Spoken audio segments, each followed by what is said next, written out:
Hey guys, there's been some significant amounts of YouTube bullshit lately, but there's always significant amounts of YouTube bullshit. And in the past, we actually got a playlist on this channel. There's a playlist about YouTube bullshit. It's not called that, but it should be.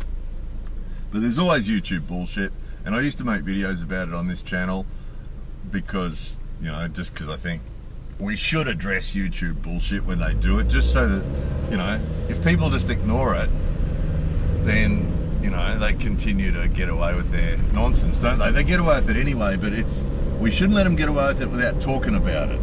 You know, we should at least let them know that we know that they're doing it, you know what I mean? So I used to make videos because of that. I used to make videos all the time, but I sort of gave up a bit because I used to say to people, you know, stand up against their bullshit and speak up against it and do this and do that. And I sort of gave up a bit. I got a bit disheartened because, you know, people don't really care. You know, the average person that just watches YouTube doesn't really care. They're not going to do anything. You know, people would say, do something, and then they wouldn't do anything. They wouldn't share the video or talk about it or do anything. So, and the big YouTubers know not to stir up YouTube because they know, you know, that's where their $1 million a year comes from. So, you know, they don't want to upset YouTube. So usually the big guys are really careful about what they say. But got one today, and the reason it pissed me off a bit is because it's another hit against the little people on YouTube. And those of you, those old people out there who might remember YouTube when it was independent, it was, well, how long ago was that? 10 or 12 years ago, before Google bought it. And it was just a totally different experience then, you know, the way YouTube worked, it really was just about us, just about the little people. And the company itself, YouTube company itself, you could send them emails and get answers from them and that sort of thing. It was a totally different experience, you know. And then of course, after Google bought it, you know, it's just been ruthless. It's just been ruthless. And what triggered this video was an email came about this channel from them and said, fairly ruthlessly actually, usually they try and sort of bullshit round it a little bit, try and make it sound like they're doing us a favor, but it was fairly ruthless. It was like, this channel, we've changed the rules, and from now you need to have 1,000 subscribers and 4,000 channel views, 4,000 hours of channel views a year in order for your channel to be monetized and to have access to all the monetized features. So the being monetized thing just means that you can put ads on and you get a couple of cents, not much. In the old days, you used to get about $1 for every 1,000 views. These days, it's just a few cents for every 1,000 views. It's fuck all, really. But and we've said that before. I mean, on the Japan channel, the reason that we can continue doing that's only because of Patreon and the few dollars we earn from YouTube. If they stopped paying us that, we wouldn't give a shit because it's just insignificant, you know. And for this channel, it's even more. It's cents. It really is. It's less than $1 a month that I get from this channel. So the actual money itself doesn't matter, but the monetized features, the features that come along with that, are things like being able to post thumbnails and things like that. And those features are really useful, you know. But what pissed me off the most about this is that they changed the rules. And, you know, those of you who do business in the business world recognize that when we have an agreement with somebody, we're doing business with somebody, we have an agreement, you know, this is what I will do for you and you tell me what you'll do for me, and we make an agreement, and that's what we do, you know. And in the business world, that's what happens. And quite often you have a written contract, you have an agreement, but you don't need to have a written contract. If you both agree on certain conditions and that this is what you're going to do, then that's the way business is often done, on a handshake, and then you keep your part of the agreement and they keep their part of the agreement. But what Google do consistently is change the rules on people. And what pissed me off the most about that email was that there's a lot of people out there who are trying to build up their YouTube channels, you know, and that they put a lot of time, and it really does take a lot of time and effort to build up a YouTube channel, you know, and to struggle up to get 1,000 subscribers and and to get people watching your videos regularly. You know, it takes a lot of work. And so no doubt there are a lot of people, probably the majority of people who post videos on YouTube are probably in this sort of category. There'll be a lot of people affected by this change in the rules. And there'll be a lot of people who just don't get 4,000 hours of video views a year is a lot. If you consider that a lot of videos, YouTube actually recommends that you only make videos that are 3 or 4 minutes long, because they reckon that's the attention span of the average YouTube viewer. And they recommend that we only make 3 or 4 minute videos. And you know, if people are doing that, 4,000 hours of video views a year is a lot of video views, you know. And for some person who's struggling to build up their little YouTube channel, it's just, for a lot of them, it's just not going to be attainable. So just by changing that rule on people, there's going to be lots and lots and lots of people who've been putting a lot of work. They had this agreement with YouTube that, you know, if they posted videos and they got views, and you know, that they'd get a percentage of the ad revenue, and you know, and even though it's not a lot, that was the agreement that was made with them, you know. And this is what Google's been doing this for years. They're absolutely years. They changed the rules. That they're constantly doing it. We've had a bunch of them. There's one of them was that we've been able to feature content at the end of our videos. You know, you get to the end of the video and it'll say the Japan channel recommends this video to you. And they recently, you know, they send you that Google speak bullshit where they say, oh look, you know, it's people, there's only a very small percentage of people who are using this feature, so we've decided to stop using it. And the reason for all their decisions is based on them making money. And again, you know, a big company focuses on making money. That's fair enough. You know, that's fair enough. That's what big companies do, and that's fair enough. But what always pisses me off about Google and companies like that is the bullshit that goes with it. If they straight out sent an email and just said, look, it's not worth our time anymore, you know, the cost of providing this space and doing this isn't worth the money that we earn from it, so it's not cost effective, so we're not going to do it anymore. That'd be fair enough. But they don't do that. They send you these bullshit emails, and you know, in the interests of increasing you know, improving the user experience and all this sort of fucking bullshit, where in actual fact it's just all about them saving a few more dollars or making a few more dollars. You know, hard to understand why they've shafted all the little people on this 1,000 subscribers, 4,000 hours of views thing, because it doesn't cost them anything to have the people having those features, except for space on their server. Probably they're probably going to save a lot of space on their servers, probably. But these little guys are earning a few cents a month, like this channel is. They don't have to pay that to you until it adds up to $100 or something. So it's not like they're wasting money sending out money to people. It's only a few cents or something like that. So it's probably just server space or something like that that's caused them to do it. But you know, there's a few reasons that sucks. I mean, again, you know, they're all focused on the big YouTubers again, and most of their decisions have been like that. They really would be just happy just to have a couple of thousand, you know, $1 million a year YouTubers, the front page YouTubers who earn $1 million a year. Because keep in mind, those YouTubers who earn $1 million a year, for every $1 million they earn, YouTube earns $1 million too. So if they've got 1,000 of them, there's $1 billion a year. So, you know, they're pretty happy with them. And then the rest of the little people are just, you know, insignificant to them, really. So there's that. But it's just the rudest thing about it is this changing of the rules, you know, after people have already committed themselves. And we've had this, you know, on this channel you'll find videos about this over the years. They've done this to us again and again and again over the years. We've put up so much effort into building the other channel, not this one, but the other channel, and then consistently they just keep ripping us off. You know, here's an interesting, another little piece of their bullshit.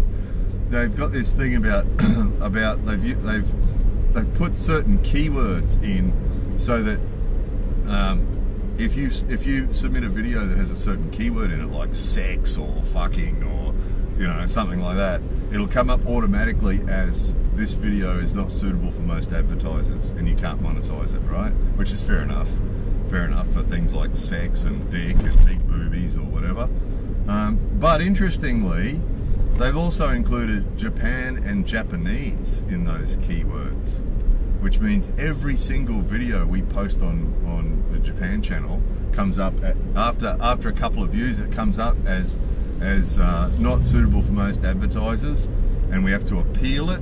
And usually we appeal it, and it has its 1,000 views or 2,000 views, and then the appeal thing comes back and says, oh, okay, it's monetized now, after it's already had its couple of thousand views. So a couple of things are interesting about that. One is that they sell advertising in Japan to Japanese businesses. So when you watch YouTube in Japan, the advertising you see next to the video is Japanese companies, and so that there's Japanese companies paying for advertising in Japan. They want advertising in Japan, and the viewers who are clicking those ads are Japanese, and yet YouTube don't think Japan and Japanese are good words to have in your video title. Isn't that bizarre? And of course, this is just another hit too for the income of the average YouTuber, because again, that means that you know, our videos in the first couple of days, they get their 1,000 views or 2,000 views. The good old days, they used to get 10,000, but these days they get 1,000 or 2,000 views. And during that time they get those views, the video's not monetized. And then by the time they get around to allowing us to monetize it, then it's already had its couple of thousand views. So the end result of that means that our meager earnings on YouTube are going to be even more meager because of that, you know. And we went back through, we've got 3,000 videos, and went back through and had a look, and a whole heap of them have been demonetized. So sort of manually had to appeal each one by one, but it's sort of pointless. It's sort of pointless because, you know, there's nothing in it anyway. So yeah, look, the advice would be to anyone who's trying to build up a YouTube channel, look, just don't trust them at all. You just can't trust Google at all. They're just full of shit. They're full of shit. They'll change the rules on you at a moment's notice. You know, it's good to have it as a hobby.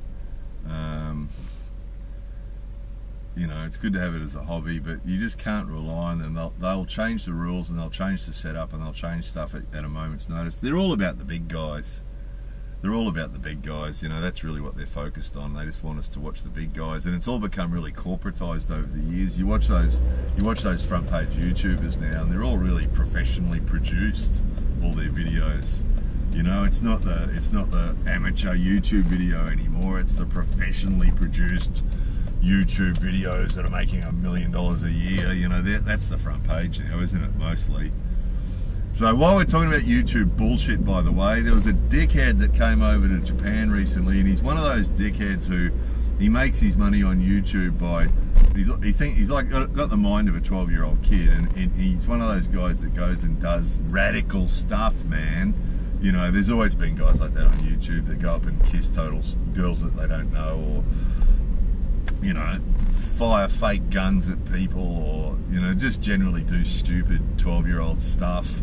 And all the young 12-year-old boys on YouTube will go, oh, well, you're really radical, man, you're really cool, man, and they get 1 billion views, and they end up a front page YouTuber, and then they're earning $1 million a year, and then they use that to fill up the swimming pool with M&Ms, or there was one of those recently. What did he do? That's that same thing. You know, he's got lots of money, so he goes, oh, one guy went and bought a Snickers bar from every fucking supermarket in America or some bullshit, and, you know, that sort of lame stuff. And this guy's one of those dickheads. I'm not going to mention his name. There's a lot of people who asked about it on Japan channel, and the reason I didn't talk about it is it's got nothing to do with Japan, really. He's just another YouTube dickhead, and the problem with it is every time you talk about a dickhead like that publicly, they get a whole heap more views, because a whole heap of people go, who's this dickhead? And they look him up on YouTube, and they get a whole heap more views and a whole heap more money. So that's why on this channel it doesn't matter, because only 10 people are going to watch this video or something. But on the Japan channel, you know, I don't want to do anything to promote wankers like that. That's why you won't see other dickheads get mentioned on the Japan channel, because, you know, I don't want to promote dickheads. You know, because that's what happens. That's what happened. The world's press. So the dickhead came to Japan, and he wanted to make a radical video, man. So he went to the forest that's at the base of Mount Fuji, where people go on suicide a lot. And he went there with the intention of making a dramatic video, and he found a body of someone who'd suicided there, and he included it in his video, and exactly what he planned to do, make a radical video man about the suicide forest, and that's what he did. And he posted on YouTube and got 1 million views and made a lot of money, and then a whole heap of people complained because, of course, you know, the kiddies loved it. All the 12-year-old boys all went, "Oh, you're radical, man, a dead body, man." But the adults who saw it went, "That's really not cool, you know, videoing someone being disrespectful to someone who's killed themselves."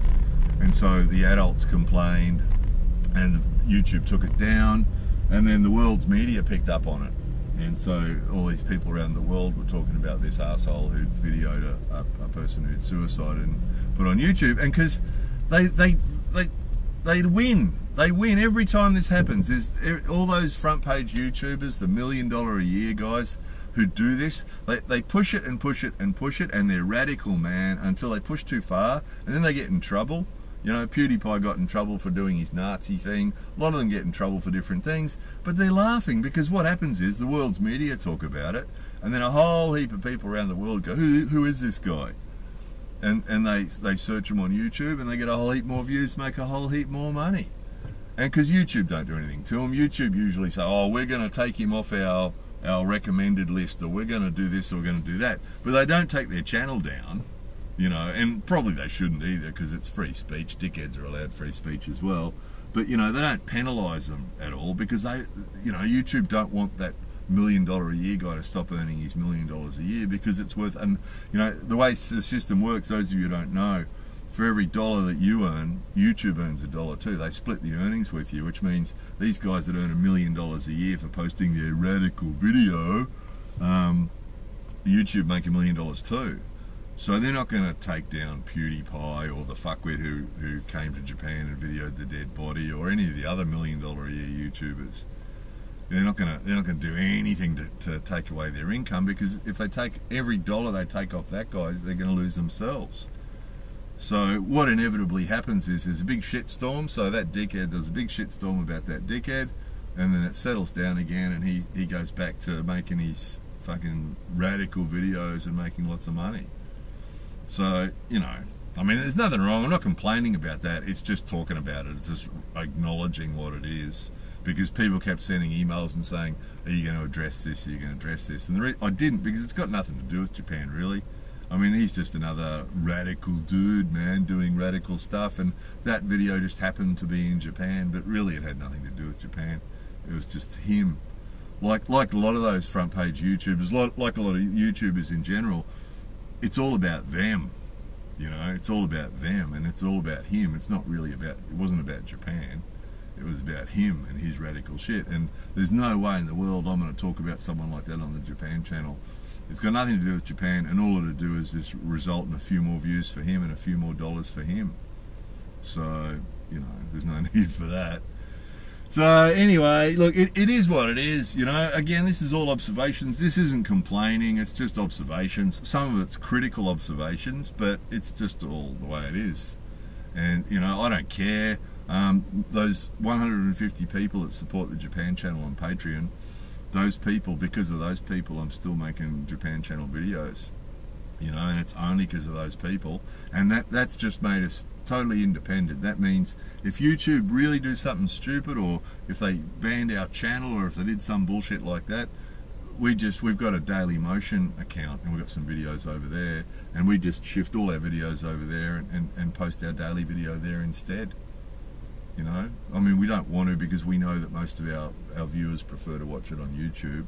But, you know, that's our backup plan. We've got a backup plan, and that's our advice. Anybody who, you know, who's trying to build a YouTube channel, who's trying to make some sort of success of a YouTube channel, that's our advice, is always have a backup plan. You've just got to assume that Google and YouTube, same thing, Google own YouTube, so you just got to assume that they could screw you at any minute. That, you know, your income on YouTube could drop to zero at any second. You can't rely on it, and unless you're $1 million a year YouTuber. But if you're just one of us, you can't rely on their income, and you can't rely on your channel not being taken down. It's happened to people before, you know, that something happens. You know, we've had videos removed because one of them was because you could see a monkey's dick, You know, we've had all sorts of stupid shit, you know, over the years where they've done stupid shit to us, and you appeal it and nothing happens. You can't do anything about it. So, you know, they make the rules, and there'll be some people that there's always someone who says that, oh, it's their website, they can make the rules. Yeah, look, of course, you know, and they're a big business and they're all about making money. Yeah, of course. That's not sort of the point. The point is that you really, in business, you really need to treat people with fairness, you know, and they just don't. They just don't treat people with fairness or with integrity or with any sort of business type, good business practice at all. They're just ruthless assholes, and they put up these smoke screens pretending that it's all for the benefit of the viewers and bullshit like that, and it's just bullshit. They lie to us, and they bullshit to us, and, you know, they treat us like shit, and, you know, and that's just what they do. And so you just got to understand that's what they do. If you're going to get involved with them, if you're going to be making videos and putting them on YouTube, just assume they're going to treat you like shit, and that at any minute your income could drop to zero, and at any minute your account could close. Keep all your videos. If you spend a lot of time making them, keep copies of them all, because if your channel disappears, all your videos will too, you know. And then consider, Dailymotion's a pretty good one. It's owned by a French company, and they're pretty good. Like, they're not the Puritan Christians like the YouTube guys are, where, you know, we've had videos taken down for talking about sex, just talking about it, you know, all sorts of silly stuff, you know. And the French guys aren't like that, of course. They don't care. So Dailymotion, yeah, if you want a backup account to put your videos on, Dailymotion's not a bad one. So anyway, there it was. YouTube bullshit. More videos coming soon.